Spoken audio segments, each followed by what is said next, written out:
So with the latest title update coming up for Monster Hunter Wilds, we see the return of the Mizutsune, the flagship Leviathan of Monster Hunter Generations, and we see the Arch-Tempered Rey Dau join the ranks.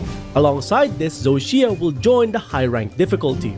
In terms of lore and ecology implications, there's definitely some important stuff we gotta cover here today, especially with regards to both the Mizutsune and the Arch-Tempered Rey Dau. So first and foremost, let's go ahead and take a look at the Mizutsune. Alright, so with regards to the returning Leviathan, one of the key things we get to see here are some of the new movesets for this monster.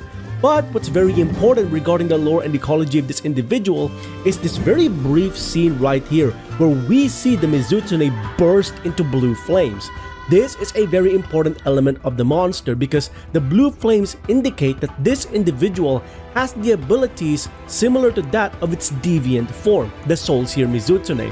And what's very important as well is that a lot of people have been paying attention to some of the key details regarding the individual demonstrated in the showcase.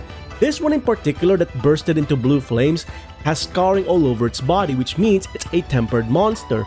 But not only that, the scarring across its body is very similar to the scars that can be found in a Soulseer Mizutsune. When you take a look at both individuals side by side, the regular and the Soulseer are fairly similar to one another aside from some small differences, but the most important part is that the Soulseer is a battle-hardened veteran, very similar to a tempered monster. So this may indicate that in Wilds, when we see a Mizutsune in its tempered state, it may be able to turn into its deviant form. That's not 100% confirmed of course, but it could be an indication given what we saw in the showcase.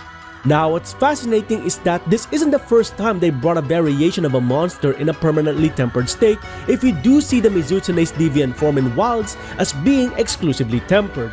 Back in Iceborne, when you discover the variant of the Yian Garuga, the scarred Yian Garuga, it's permanently in a tempered state and it allows the monster to utilize new attacks not seen in its regular form.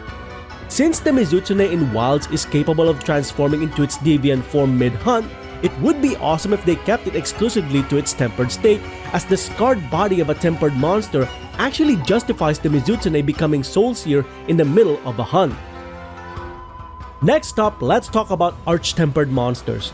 Back in Monster Hunter World and Iceborne, it was mainly Elder Dragons that reached the Arch-Tempered state, and this was mainly due to the fact that Elder Dragons had the highest possibility of survival in the region. Since Elder Dragons had the capacity to outlive other monsters, they absorb higher concentrations of bioenergy, allowing them to reach the Arch-Tempered state. In the Forbidden Lands, however, the hierarchy is slightly different.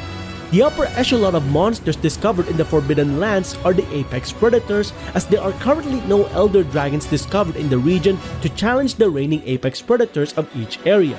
This means that Rey Dau, Uthduna, Nu Udra, and Jindahad are the four main candidates capable of reaching the Arch-Tempered state. Another individual who will likely reach this form is Arkveld, as Arkveld sees the Apexes as potential prey to absorb energy from. Now, because the Apexes are not Elder Dragons themselves, it would be interesting to know how they're capable of reaching the Arch-Tempered state. We know that battle experience plays part of the role in a monster becoming tempered, however in the New World, bioenergy also played a key role. It may be possible that the limitless energy provided by the Dragon Torch is being absorbed by the Apex Predators, however this hasn't been confirmed, so we'll have to wait and see as to how they explain the Apex Predators become Arch-Tempered in Monster Hunter Wilds. One final detail I'd like to know more about is how an Arch-Tempered Apex would compare to an Elder Dragon. Since the Forbidden Lands currently lacks any Elder Dragons, the Apexes and Arkveld are currently the strongest known monsters in the region. This doesn't include the Zoshia, as the Zoshia is a man-made construct. Should they introduce Elder Dragons eventually, would we see the Apexes and Arkveld stand against them? Or will they get folded by the Elder Dragons even if they do reach an Arch-Tempered state? We'll have to wait and see. And finally, I want to quickly talk about the unbanning of an individual that had so many technical issues that they couldn't bring it back in World, they couldn't bring it back in Rise, they only managed to bring it back in Wilds as a summer title update. And this of course is the OG Leviathan, the flagship of Monster Hunter Tri, the Lagiacrus. I am so curious about how they're gonna bring back this monster because for a lot of the players who experienced this individual, it was mainly focused in underwater combat.